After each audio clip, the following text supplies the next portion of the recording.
अधोलिखितम, भाई साहब, अधोलिखितम गद्यांशम पठित्वा, नीचे लिखे हुए गद्यांश को पढ़कर तदाधारित प्रश्नानाम विकल्पात्मकोत्तरेभ्य उचिततमम उत्तरम चित्वा लिखत। नीचे लिखे गए गद्यांश को पढ़कर, पहले पढ़िए, फिर तदाधारित प्रश्नानाम, फिर गद्यांश पर आधारित जो प्रश्न हैं, विकल्पात्मकोत्तरेभ्य, उनमें 4 विकल्प दिए गए, उनमें उचिततमम उत्तरम, जो उचित नहीं सबसे ज्यादा उचिततम उत्तर हो उसको चित्वा माने चयन कर करके लिखिए। हाँ वीरेंद्र, समझ गए हो? तो पहले गद्यांश पढ़ो, पढ़ने के बाद समझो, समझने के बाद उत्तर दीजिए। ठीक, 30 प्रश्न आपको इसमें से आएंगे यदि आप संस्कृत पढ़ रहे हैं तो चलिए पहले गद्यांश को पढ़िए संस्कृत का। बहुत सिंपल गद्यांश है, एक एक अक्षर आपको समझ में आएगा, ऐसा कुछ भी नहीं जो आपको समझ में ना आए। देखिए लिखा सह कश्चन लघु कुटुंबः, क्या लिखा है? सह कश्चन लघु कुटुंबः, वह कोई एक छोटा परिवार। लघु कुटुंब माने छोटा परिवार, क्यों गुरुजी? लघु कुटुंबः, एक छोटा सा परिवार। ठीक, एक छोटा सा परिवार कहीं पर है, दिल्ली में, बंबई में, कहीं भी हो सकता है। तस्मिन पितरौ, उस परिवार में, पितरौ माने माता पिता, पुत्रः माने एक बेटा, पुत्री और एक बेटी, आसन, आसन माने थे। कितने सिंपल है गुरुजी, कितना सिंपल है देखिए ना। उस परिवार में, पितरौ माने माता पिता, माता च पिता च पितरौ, द्वंद्व समास हो जाएगा।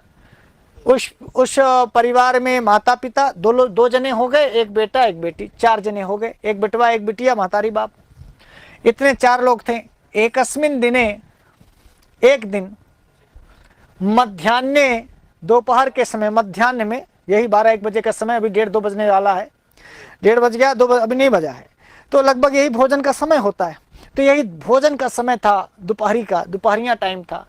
एकस्मिन दिने मध्याह्ने, एक दिन किसी दोपहर में, पुत्र, जो उनका बेटवा था, जो बेटवा था, बेटों को ज्यादा नक्शा होता है, बिटिया कम नक्शा करते हैं, तो जो पुत्र था वो भोजनार्थम गृहम आगता, भोजन करने के लिए बाहर से, स्कूल से, कॉलेज से घर आता है दोपहर को। क्यों गुरुजी? हाँ, जलम धनम। तो एकस्मिन दिने मध्याह्ने पुत्र, किसी दिन मध्याह्न में बेटा, भोजनार्थम गृहम आगता, भोजन करने के लिए घर आया, और माता जल चस्कम स्थालिकाम च संस्थाप्य, माता जी जब बेटा आ गया तो महतारी जल चस्कम माने जिसमें पानी देना था इसी गिलास को, स्थालिकाम माने थाली को, संस्थाप्य माने रखी, और अन्नम सारम च पर्यवेशयत, अन्न और अन्न दी, और उसके साथ सारम माने जो सार होता है, जिसको कढ़ी टाइप का, लपसी टाइप का ना, तो वो नमकीन लपसी कढ़ी टाइप का। तो अन्नम सारम च पर्यवेशयत, अन्न माने भात, चावल, और चावल कढ़ी परोस दी। तो पुत्र कवल मात्रम खादित्वा, बेटे ने एक कौर खाया। क्या कौर खाया? एक कौर खाया, और जननीम अगरहत, माता जी को गुस्साया, अगर हम निंदायाम, महतारी की निंदा किया, महतारी को बिगड़ने लगा। महतारी जब बेटवा आया तो उसको जल चस्कम स्थालिकाम च संस्थाप्य, पानी का गिलास रखी, थाली रखी, और उसमें चावल कढ़ी परोसी। तो एक एक और खाया बेटवा, गुस्सा गया, कहा अम्म किमिदम, है माता जी, है अम्मा ये क्या है, क्या बनाई हो तुम? क्या बोला? सारा संपूर्ण लवणमय, ये जो तुम सार बनाई हो, लपसी बनाई हो, कढ़ी बनाई हो, ये मैं पूरा नमक नमक मिला दी हो, नोन मिला दी हो, पूरा नमक में है, नहीं खाऊंगा, एकदम नोन मिला दी, मिर्चे लगता है, नहीं खाएंगे इसको, क्या बना दी हो तुम? एतत् खादितुम कथम शक्येत, ये भला हम कैसे खा सकते हैं? कथम शक्येत, मैं ये खाना कैसे खाऊं? नमक तुमने मिला दिया इसमें। मह्यम भोजनम मास्तु, हमको तुम भोजन रहने दो। मह्यम भोजनम मास्तु, मुझे भोजन रहने दो। बेटवा को नमक ज्यादा हो गया तो बेटवा का नक्शा चढ़ गया, महतारी को बिगड़ने लगा कि तुम ये क्या दे दी हो, नमक मिला दी हो। और इस नमक नमक में कौन खाएगा, जाओ मैं नहीं खाता हूँ, ऐसा वो बोलता है। कौन बोलता है भैया? बेटवा। बेटवा ही बोल सकता है। मान लो नमक ज़्यादा ही था, देखो बिटिया भी थी, बिटिया नहीं बोली। महतारी का पक्ष लेती हैं बेटियां, बेटियां पक्ष नहीं लेती हैं, बल्कि बेटियां माता पिता को ज़्यादा सम्मान देती हैं, ज़्यादा आदर देती हैं। लड़के भी ज़्यादा नालायक होते हैं ना। वो लड़ गया महतारी से, कहते अरे भाई एक दिन नमक ज़्यादा ही हो गया तो कौन सी बात है, दूसरे चीज़ से खा लेते, खटाई से खा लेते, चटनी से खा लेते, अथवा घी भात खा लेते, तेल भात खा लेते। क्यों गुरु जी? मातरम भर्त्समानः, माता को की भर्त्सना करता हुआ, निंदा करता हुआ, गरहा करता हुआ, बिगड़ता हुआ, डांटता हुआ, बड़बड़ाता हुआ, मातरम भर्त्समानः एव सह कोपेन गृहात् बहिः गतवान। माता की निंदा करता हुआ वह कोप से, क्रोध में आकर के गृहात् बहिः, घर से बाहर, गतवान माने चला गया। कौन घर से बाहर चला गया? लड़का चला गया। काहे चला गया भैया? खाना में नमक ज़्यादा हो गया था, नमक ज़्यादा हो गया था, तो अब महतारी की निंदा करता हुआ घर से बाहर भाग गया। अब देखना आगे, सायं दीप ज्वालन समय अभवत, धीरे धीरे मध्याह्न बीत गया और सायंकालीन दिया जलाने का टाइम आ गया, माने संध्या बेला आ गई, 6-7 बज गया। तो सायं दीप ज्वालन समय अभवत, सायंकालीन दिया जलाने का समय हो गया। तथापि सह, इसके बाद भी वह हस्तपादम प्रक्षाल्य, बिटवा आया, घर लौटा शाम को, तो हाथ पैर धुल करके दूरदर्शनस्य पुरतः, पहले हर घर में टीवी होती थी, अभी भी बहुत घरों में टीवी है, तो लड़का आता है, आया टीवी देखने लगा, दूरदर्शनस्य पुरतः आसंदे उपाविशत, जो कुर्सी रखी होती है, जो मेज कुर्सी टेबल रखी होती है, तो आजकल क्या हो रखा होता, सोफा में बैठ गया। और हस्तेन नियंत्रकम गृहीत्वा, हाथ में नियंत्रक, टीवी का नियंत्रक माने रिमोट, तो टीवी का रिमोट लिया, कभी ये चैनल कभी वो चैनल, टीवी देखने लगा। कौन? बेटवा, जो दोपहरिया को गुस्सा के भाग गया था, शाम को लौटा, हाथ पैर धोया, टीवी वाले रूम में गया, रिमोट लिया, टीवी देखने लगा। यहाँ तक बात समझ में आ गई। अब आगे देखना, निमेषाभ्यंतरे पिता पुत्रस्य समीपम आगता, 2-4 मिनट बाद पिताजी पुत्र के समीप में आए। कौन आए? पिताजी आए। किसके पास आए? पुत्र के पास आए। निमेषाभ्यंतरे पिता पुत्रस्य समीपम आगता, तम दृष्ट्वा, उस पुत्र को देख करके, तम दृष्ट्वा, पिताजी को देखा। कौन? पुत्र। पुत्र ने पिताजी को देखा, तो देख करके बिटवा सोचता का है, बिटवा कैसे सोचते हैं देखिए, उल्टा सोचते हैं ज्यादातर। तम दृष्ट्वा, पिताजी को देख करके, पुत्रः चिंतितवान, पुत्र ने सोचा, पुत्र सोचने लगा, किमिदम पिता मम समीपे एव आगच्छति, किमिदम, ये क्या है, पिताजी मेरे समीप क्यों आ रहे हैं, मेरे पास क्यों आ रहे हैं। आज समझ में आ रहा है? किमिदम, ये क्या है, पिता मम समीपे एव आगच्छति, अरे पिताजी तो मेरे पास ही आ रहे हैं। एतावत पर्यंतम, इतनी दिन तक, इतने समय तक, एक बारम अपि जल्पनादिकम तेन न कृतम मया सह। समझ में आया? वो कहते हैं कि भाई एक बारम अपि, एक बार भी, जल्पनादिकम, कभी भी बातचीत भी, तेन, उन पिताजी ने, न कृतम मया सह, हमारे साथ तो बातचीत किए नहीं, एक बार भी नहीं बातचीत किए। दोपहर से जब से मैं नाराज होके गया, तब से पिताजी एको बार न फोन किए, न बात किए, न कुछ बोले। और शाम को मैंने लौट के आया, टीवी देखने लगा, तो पिताजी आ रहे हैं, एक बार भी उन्होंने अभी तक मुझसे बातचीत नहीं की। इदानीं माम गरहितुम, इस समय, माम माने मुझे, गरहितुम माने निंदा करने के लिए, भर्त्सना करने के लिए, बिगड़ने के लिए, तर्जना करने, डांटने के लिए, एव आगच्छन स्यात् प्रायः सः, बेटवा सोचता है कि ये हमारे पास आ रहे हैं, अब बैठेंगे, अब चाँप के सुनाएंगे, तुम ऐसे हो, तुम गंदे लड़के हो, तुम मूर्ख हो, तुम बेवकूफ हो, डांटेंगे, बिगड़ेंगे। इदानीं माम गरहितुम, इस समय ये मुझे निंदा करने के लिए, मुझे डांटने के लिए, आगच्छन स्यात् प्रायः सः, मुझे लगता है कि इसीलिए मेरे पास आ रहे हैं ना, ऐसा पुत्र सोचता है। परंतु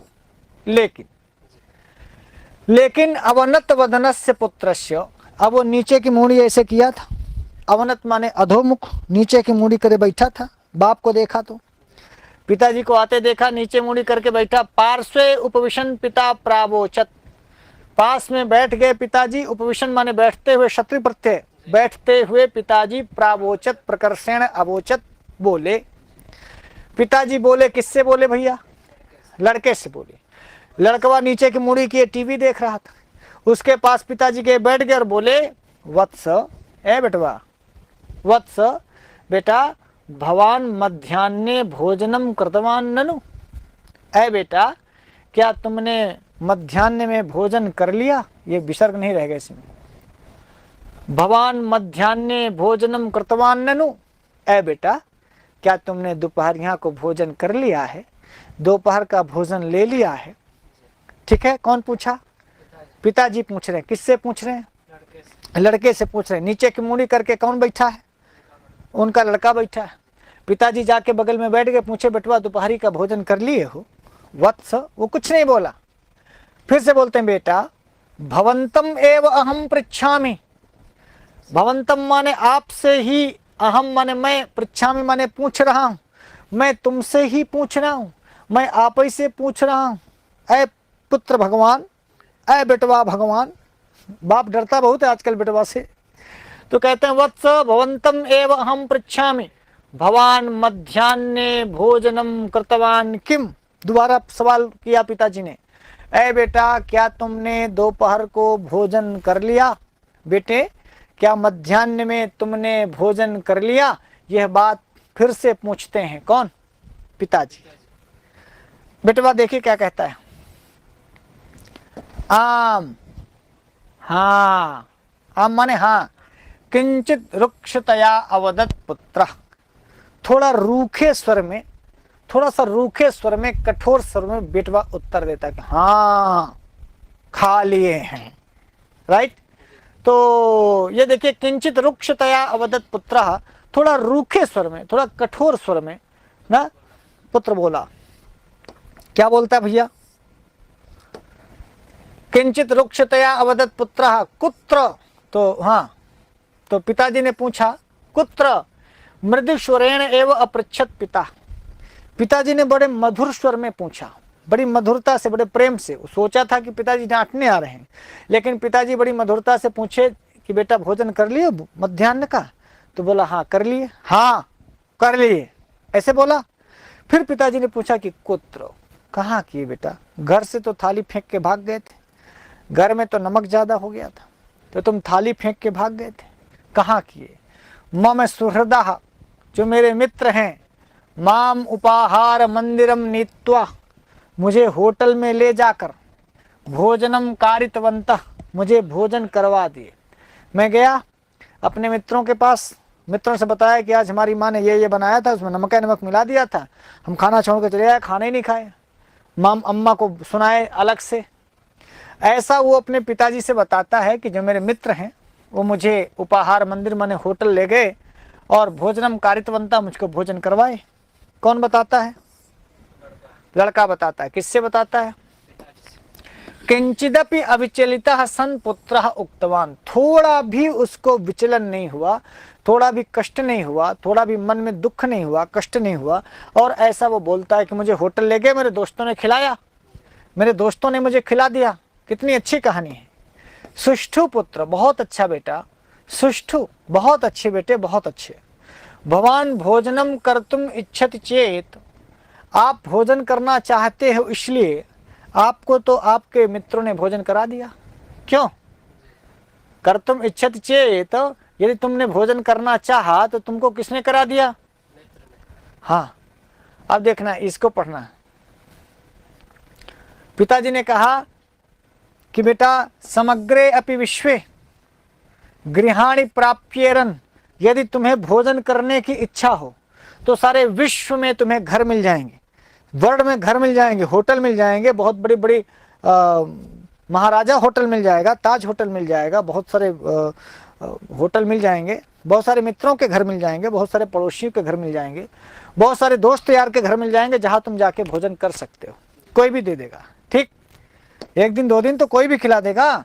तत्र ते तुभ्यम स्वाद भोजनम अपि दद्युः, वहां जाओगे तो तुमको वो बहुत स्वादिष्ट स्वादिष्ट भोजन भी देंगे। कौन कह रहे हैं? पिताजी कह रहे हैं। किससे कह रहे हैं? बेटे से। तत्र ते तुभ्यं स्वादु भोजनमपि दद्युः परंतु भवतः मात्रे, परंतु तुम्हारी माता के लिए अस्माकं गृहम एव प्रपंचः, हम लोगों का यह घर ही पूरा प्रपंच है, पूरा संसार है, पूरा जगत है।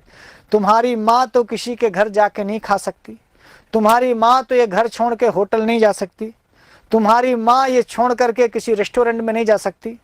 तुम तो 1000 रेस्टोरेंट में जा सकते हो, 1000 मित्रों के घर जा सकते हो, अगल बगल अड़ोसी पड़ोसी दोस्त यार सखा किसी के यहाँ भी जाके खा सकते हो। तुम नहीं खाए मध्याह्न में तो तुम्हारे पास खाने की 1000 जगहें हैं, पर तुम्हारी माँ के लिए तो यही एकमात्र परिवार अपना घर है, यही होटल है, यही उसके लिए ताज होटल है। ये बात पिताजी ने बड़े मन से कही, परंतु भवता मात्रे अस्माकं गृहमेव प्रपंचः, ये हमारा घर ही तुम्हारी माँ के लिए सारा जगत है, सारा संसार है। तस्याह लोके अहम, उसके संसार में, उसके इस जगत में, उसके इस दुनिया में या तो मैं हूँ, या भगवान आप हो, या भवतः अनुजा, या तो आपकी छोटी बहन। तो आपकी माँ के लिए ये चाहे वशामा तस्याह लोके, उस तुम्हारी माँ के संसार में तो अहम, एक मैं माने मैं उनका पति, तुम्हारा बाप, एक तुम उसके बेटे, और एक भवतः अनुजा, एक तुम्हारी छोटी बहन यानी उसकी बेटी। बस इतने लोग ही हैं ना। अस्माकं त्रयाणाम हितमेव तस्याह लक्ष्यम, हम तीनों का हित जिसमें हो, हम तीनों का कल्याण जिसमें हो, उतने में ही उसका सारा संसार है, और यही उसके लक्ष्य है, यही उसका जीवन है, और यही उसकी सुबह से शाम तक की दिनचर्या है।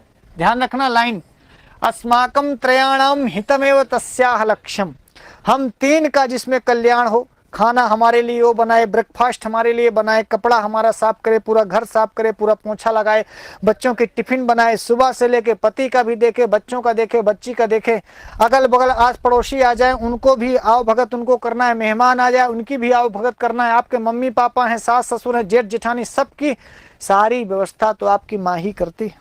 बोलिए, तब कहा अस्माकं त्रयाणाम हितमेव तस्याह लक्ष्यम भवता भोजनम न कृतम, तुम्हारे द्वारा भोजन नहीं किया गया, माना कि नमक ज्यादा हो गया था, तुमने भोजन नहीं किया, इत्यतः इसलिए सा एतावत् पर्यंतम बिंदु मात्रम जलम अपि न स्वीकृतवती।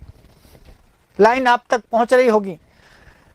तुमने भोजन नहीं किया इसलिए सा माने वो तुम्हारी माँ, एतावत् पर्यंतम शाम हो गई, तुम टीवी आकर के देखने लगे, तुम कितनी बार पानी पिए होगे, कितनी बार लड्डू मिठाई खाए, खाना भी खा चुके, मध्याह्न भोजन भी तुम कर चुके, फिर आके टीवी भी देख रहे हो, पर तुम्हारी माँ ने, तुमने आज खाना नहीं खाया तो बिंद मात्रम जलम अपि न स्वीकृतवती, एक घूंट पानी तक नहीं पी, एक बूंद पानी तक तुम्हारी माँ ने नहीं पिया। क्यों? बेटा आज खाना नहीं खाया, बेटे ने खाना छोड़ के चला गया, मैं क्यों नमक ज्यादा मुझसे हो गया, मैं कहाँ गलती कर गई। इतोपि तस्याह मनः परितपत, इसके बाद भी उसका मन अभी भी तप रहा है, परितपत, पश्चाताप में जल रही है आपकी माँ। वो ये मम्मी सोच रही, इतोपि तस्याह मनः परितपत अस्ति, उसका मन पश्चाताप से ये जल रहा है कि अद्य मया किम कृतम। माँ सोच रही है कि अद्य मया किम कृतम, आज ये मैंने क्या किया, आज ये मैंने क्या किया। पाक समये मम अवधानम कुत्र, खाना बनाते समय मेरा ध्यान कुत्र अगच्छत। ये माँ सोच रही है। अद्य मया किम कृतम, कौन सोच रही है? माँ सोच रही है कि पाक समय, खाना बनाते समय, मम अवधानम, मेरा ध्यान कुत्र अगच्छत, कहाँ चला गया था। मम अजागरूकता कारणतः, मेरी जागरूकता नहीं थी, मैं अजागरूक थी, इस कारण से सारा लवणमय जाता। ये जो लपसी बनी, ये जो क्या बना, कढ़ी टाइप का चीज बना जो दक्षिण भारतीय व्यंजन टाइप का है, तो इसमें कैसे जो है नमक ज्यादा हो गया, इसमें कैसे नमक ज्यादा हो गया। मैं खाना बनाते समय मेरा ध्यान किधर चला गया था। तदर्थम पुत्रः किंचिदपि न भुक्तवान, इसीलिए मेरा बेटा आज कुछ भी नहीं खाया। कौन सोच रही है? तदर्थम पुत्रः किंचिदपि न भुक्तवान, मेरा बेटा कुछ भी नहीं खाया। सा कुत्र गतवान स्यात्, न जाने वह कहाँ चला गया। क्षुत् पिपासा निवारणार्थम सा कीदृशम कष्टम अनुभूतवान स्यात्, क्षुधा और पिपाशा के निवारण के लिए सह माने वह कीदृशम कष्टम अनुभूतवान, न जाने कैसा कष्ट अनुभव किया होगा। इति न ज्ञायते इति, हाँ ऐसा नहीं जानकारी है मुझे, मैं नहीं जानती। इति उक्तवान पिता, ऐसा पिता ने पुत्र से बताया। राइट है, पिताजी ने पुत्र से बताया कि बेटा दोपहर को तुम तो चले गए, तुम तो मध्याह्न भोजन कर लिए, दोस्तों के यहाँ कर लिए, होटल में कर लिए, पर तुम्हारी मम्मी ये सोचती रही कि आज ये मुझे क्या हो गया था, मेरा ध्यान किधर चला गया था, आज मेरा मुझसे नमक ज़्यादा क्यों हो गया, और आज बेटा न जाने कहाँ गया होगा, उसको प्यास लगी होगी, उसको भूख लगी होगी, न जाने कहाँ खाया होगा, कहाँ चला गया होगा, ऐसा सोच रही थी। एक बूंद पानी तक नहीं पी। ऐसी बात पिताजी बेटे को बताते कि आज तुम्हारे माँ की ये स्थिति है बेटा, और तुम भोजन कर चुके हो, तुम्हें एक बार भी ऐसा नहीं लगा कि हमारे भोजन को छोड़कर जाने पर माँ पर क्या गुजरेगी, मेरी माँ खा पाएगी कि नहीं खा पाएगी। पितु हृदय स्पर्शनीम वाणीम श्रुत्वा, पिताजी की हृदय स्पर्शनी, जो हृदय को स्पर्श कर गई, जो बात दिल में लग गई, जो बात हृदय को छू गई, हृदय स्पर्शनी, स्पर्श माने छूना, जो हृदय को वाणी छू गई, यह बात सुनकर पुत्र आत्मावलोकनम अकरोत, पुत्र ने अपने आप को झांका, अपने आप से पूछा, अपने आप से सवाल किया, आत्मावलोकन, खुद को जाना, खुद को समझा कि यार मैं कहाँ मिस्टेक कर गया, मैं कहाँ गड़बड़ी कर गया। आत्मावलोकनम अकरोत, किसने किया आत्मावलोकन? पुत्र ने। पिताजी ने कैसी वाणी बोली? हृदय स्पर्शनी वाणी, जो हृदय को छू लेने वाली वाणी थी। तथा सावधानतया उत्थाय, इसके बाद वो वहां थे, जो बेटा टीवी देख रहा था, बड़ी सावधानी के साथ उठकर शनैः शनैः जनेत्र्याः समीपम, जनेत्री माने माँ, जो जन्म देती है वो जनेत्री, तो धीरे धीरे जनेत्र्याः समीपम, अपनी जनेत्री के, अपनी जननी के, अपनी माँ के, अपनी मम्मी के पास जाकर अगच्छत माने गया, समीपम अगच्छत, अपनी माँ के पास कौन गया? लड़का गया। जब पिताजी ने हृदय स्पर्शनी वाणी बोली, जो दिल में चुभने वाली, दिल में लगने वाली बात थी, तो आत्मावलोकन किया कि यार सचमुच मुझसे गलती हो गई। और बेटा टीवी छोड़ करके अपनी माँ के पास धीरे धीरे जाता है, और सा म्लान वदना, वो एकदम चेहरा जिसका बहुत मलिन हो गया था, बेचारी पश्चाताप से जल रही थी, ऐसी म्लान वदन वाली खिन्ना, और जो बहुत दुखी थी, खिन्न होकर, भूत्वा माने होकर, उपविष्टवती आसीत, अपने चौके में बैठी थी, घर में बैठी थी, कमरे में बैठी थी जो मम्मी, तत्र वहां गया। सा म्लान वदना खिन्ना च भूत्वा उपविष्टवती आसीत तत्र, उसकी माँ घर के अंदर म्लान वदन होकर के, जिसके चेहरे में पश्चाताप का भाव था, बहुत खिन्न थी कि आज मेरा बेटा खाना नहीं खाया, इसलिए वो घर के अंदर चुपचाप बैठी थी। वहीं पर बेटा गया, बेटा माँ के पास गया। ध्यान से सुनना ये श्लोक, ये पूरी लाइनें और ये पूरा पाठ जिंदगी में उतार के जाना भाई साहब।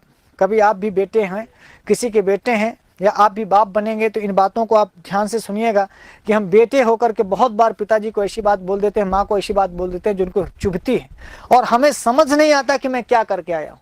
उस बेटे को ये समझ नहीं आया कि हमारे खाना छोड़कर चले जाने पर माँ पर क्या गुजरेगी।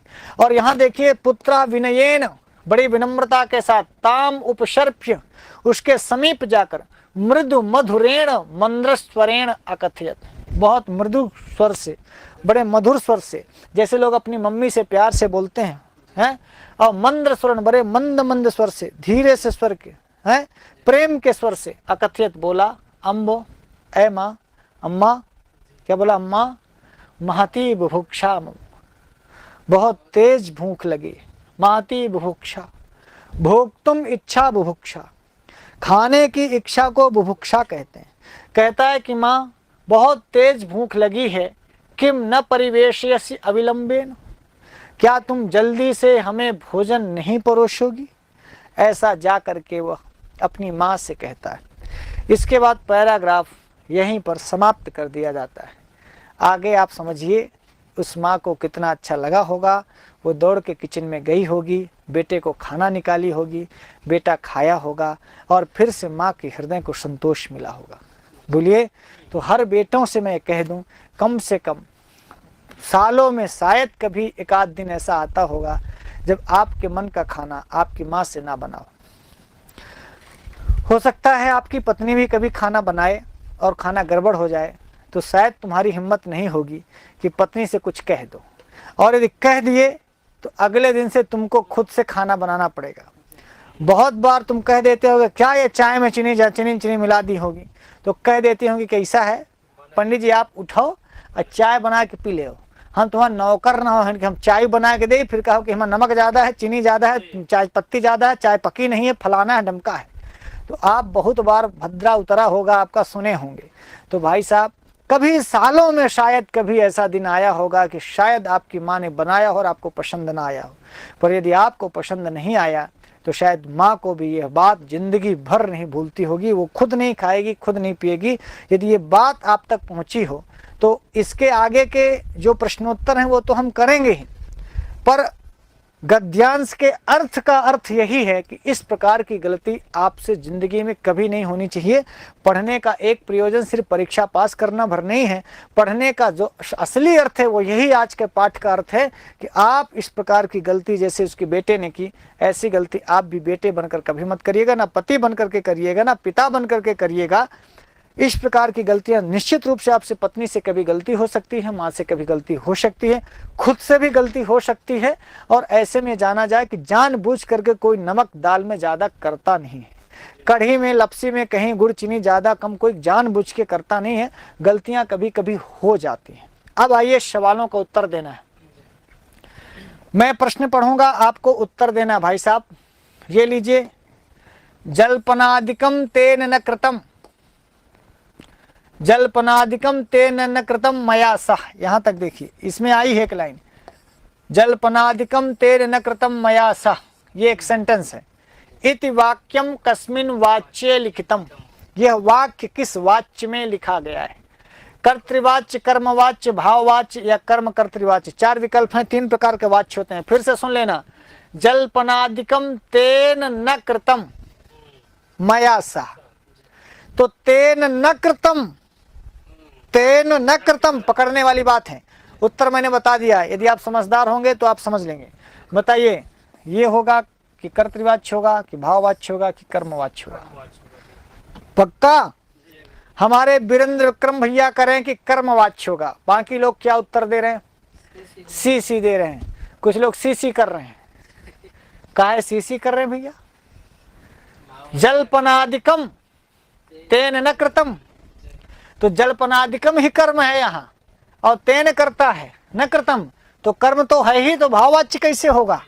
कर्मवाच्य होगा, लल्लू लालो, डी होगा। समझ में आया? तो ये देखिए, तेन जल्पनादिकम न कृतम, इससे पकड़ना है। और सा के योग में मया में तृतीय है, मया सा, तो ये सेंटेंस जो आया है भाई साहब समझ गए? तो जल्पनादिकम ये कर्म है ना, बातचीत नहीं किया उसके द्वारा, तेन माने उसके द्वारा, बातचीत कभी नहीं की गई, तो ये जल्पनादिकम कर्म है, इसलिए कर्मवाच्य वाला डी वाला होगा। ऐसी भाववाच्य लगा के लल्लू लाल नहीं बन जाना, लल्लू लालो। फिर से आगे देखो, इसीलिए बहुत अच्छा सवाल था, फिर से आगे देखना। अच्छा हम ये कह दिए थे ना तेन न कृतम, तेन न कृतम, तो हम तेन न कृतम पकड़ लिए तो सब भाववाच्य मार दिए, ऐसे गड़बड़ाता है लल्लू लालो। आगे देखो, गृहे भोजनम न खादित्वा कह बहि अगच्छत, घर में भोजन ना करके कौन बाहर चला गया? पिताजी बाहर चले गए थे कि बिटिया बाहर चली गई थी कि महतारी बाहर चली गई थी कि बेटवा बाहर चला गया था? वैसे भी जानो, घर से बिना खाए ये गुण बेटवई में हो सकता है, इतना बड़ा नक्शा बेटवई में होता है। तो इस गद्यांश में तो ये सही है कि बेटा है, पर व्यवहारिक ज्ञान से भी जानो इस प्रकार की नालायकी बेटा ही कर सकता है। का वीरेंद्र विक्रम? हाँ, तो गृहे भोजनम न खादित्वा, घर में बिना भोजन की, पति भी कर सकता है, पति नालायक होता है। कभी कभी जो है पत्नी से नाराज होता है तो झोरा उठा के भाग लेता है, घर में खाना नहीं खाता है, तो पति तो यहाँ विकल्प नहीं ना, तो सही है। माता घर छोड़ के कहीं जाएगी नहीं, बिटिया बिना खाए जल्दी जाती नहीं, तो और पिताजी का यहाँ रोले नहीं है, तो गृह भोजनम न खादित्वा कहा बहि गतवान, पुत्र हो जाएगा। समझ गए पुत्रों? तो जितने पुत्र हैं वो लोग सही से बताएं, 10 का सी उत्तर लगा रहे हैं। चलो कम से कम पढ़ाई की समझदारी है। कौनो 11 का भी कह रहा है मतलब नालायक इसमें भी है, 11 के भी कह रहे हैं कि गृह भोजनम न खादित्वा कह बहि अगच्छत। अरे इतना पूरा पढ़ा डाले पूरी रामायण और कह रहे हैं पिता बाहर चला गया। 11 देखो, अच्छा 11 का उत्तर आ दे रहे थे, 10 का उत्तर दो, 11 का दो। यदा पिता पुत्रस्य पार्श्वे उपाविशत, जब पिताजी पुत्र के समीप बैठे, तदा पुत्रः कीदृशः आसीत्, तो बेटवा कैसा था, दुखी था। ये साला बेटवा कभी दुखी होता ही नहीं, नालायक, इतने बेटे नालायक होते हैं। ऊर्ध्वमुखः, ऊपर की ओर मुड़ी किया था, कि अधोमुखः, नीचे को सिर किया था, कि हर्षिता, प्रसन्न था। तो आप देखिए जब वो आया था, यदा पिता पुत्र से पार्श्वे उपविशत्, जब वो टीवी देख रहा था और पिताजी आके पास में बैठ गए तो बेटा थोड़ा नीचे की मुड़ी कर लिया था, इसलिए 11 का अधोमुखा होगा, बी वाला उत्तर सही होगा। क्यों गुरुजी? बेटवा अधोमुखा था। वैसे भी बाप बगल में बैठ जाए तो नालायके बेटवा हुई ही जो ऊर्ध्वमुखा होंगे। लायक बेटे थोड़ा सा भी शर्म होगी ना तो अपने बाप के सामने सब अधोमुखा ही रहते हैं। इसी से पता चलता है कि जो नीचे की मुड़ी करके बैठा हो समझ लेना बेटवा है, और जो थोड़ा ऐसे बैठा हो समझ लेना बाप है ना। ये इंडियन कल्चर है। बाप थोड़ा मुड़ी ऊपर के रहता है, लेकिन आजकल के नालायक लड़के ऐसे हैं ना कि बेटवा के नीचे कर देते हैं। अब आगे देखना गुरुजी, 12वां बताओ।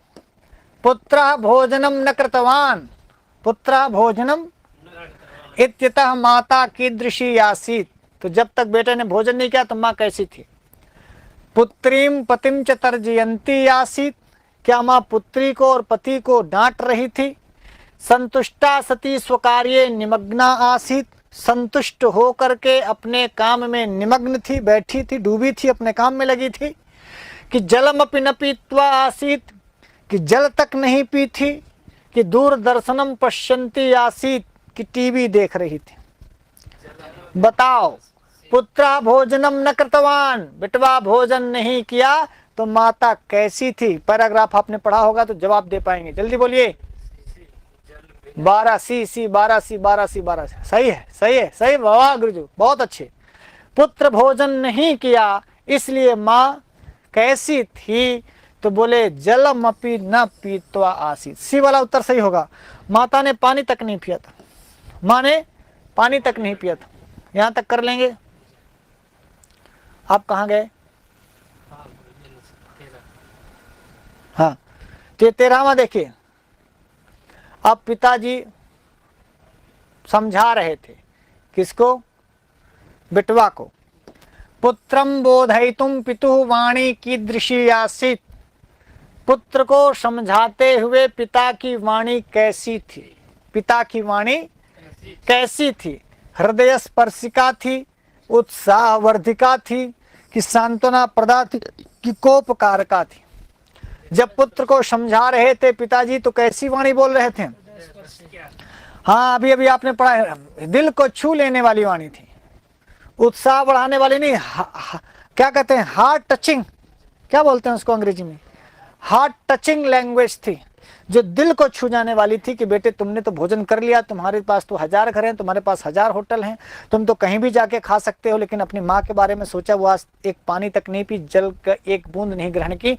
तो ये हृदय स्पर्शिका वाणी थी, उत्साह बढ़ाने वाली भी नहीं थी, सांत्वना वाली भी नहीं थी। गुस्साए तो थे ही नहीं, बाप गुस्सा आ जाते। कागज आजकल बाप जो है गुस्साए ना तो बेटवा चढ़ बैठता है। हाँ, बेटवा लड़ बैठता है गुरुजी। हाँ, यहाँ ऐसे बहुत सारे बेटवा बैठे हैं, बाप से बात करते हैं, हेलो पैसा भेज दे हो, कहे फार्म भरे के, अरे भेज दे ना, कह दे बाबू। पहले हम लोग सोच बाप के सामने खड़े होने से डरते थे। बाबा जी लोगों को, पिताजी लोगों को, चाचा जी लोग सामने आ जाए तो हमारे लोगों को सुट्टी पुट्टी गुम हो जाए। क्यों गुरुजी?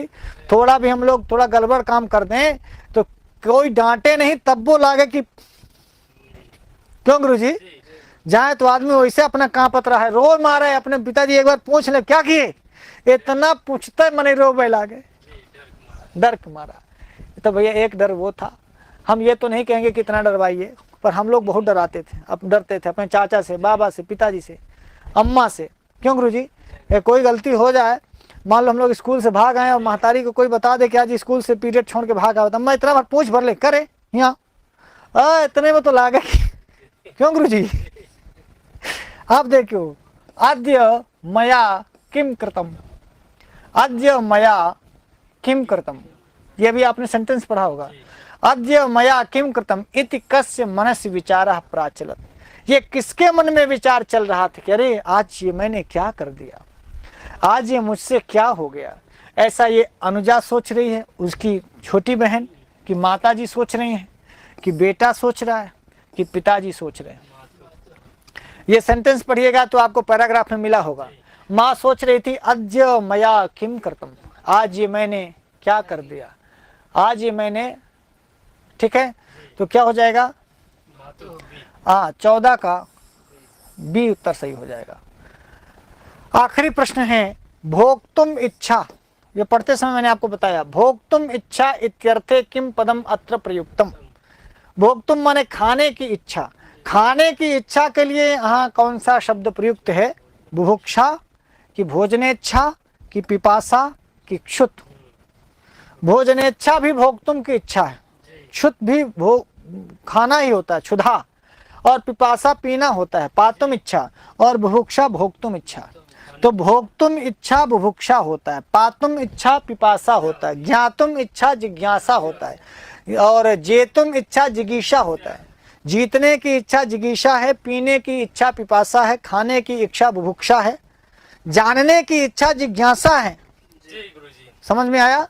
तो ये बुभुक्षा शब्द का यहाँ पर प्रयोग है, आप देखिएगा, भोक्तुम इच्छा इत्यर्थे किम पदम अत्र प्रयुक्तम, तो आपको जवाब देना है भाई साहब ए बुभुक्षा। अब इसके बाद शिक्षकेण पृष्ठेषु अधोलिखित प्रश्नेषु कः प्रश्नः कक्षायाः बहुभाषिकतावादस्य प्रोत्साहनं कुर्यात्। ये शिक्षण वगैरह के सवाल हैं जो हमारे बस का नहीं है, और इसके लिए मैं आपको निर्मोही सर से निवेदन करूंगा कि आगे शिक्षण बस का नहीं का मतलब हमें पढ़ना पड़ेगा, समझाना पड़ेगा। हम एम.एड बी.एड कुछ किए नहीं हैं, हम सिंपल संस्कृत के विद्यार्थी हैं। आपको देख के जरूर लगता होगा कभी कभी कि सर्वज्ञ भूषण सर सब जानते हैं, ऐसा नहीं, कोई सर्वज्ञ नाम रख लेने से सर्वज्ञ नहीं हो जाता। लोग नाम तो कुछ भी रख लेते हैं, लोग नाम लिख देते धनी राम, और धन एक को होता नहीं, बोलो, हाँ, लोग कहते हैं पुष्पेंद्र कुमार, और कोई महक नहीं होती, कोनो पुष्प नहीं होता, न इंद्र ही होता है, तो नाम कुछ भी रख सकते हैं। सर्वज्ञ भूषण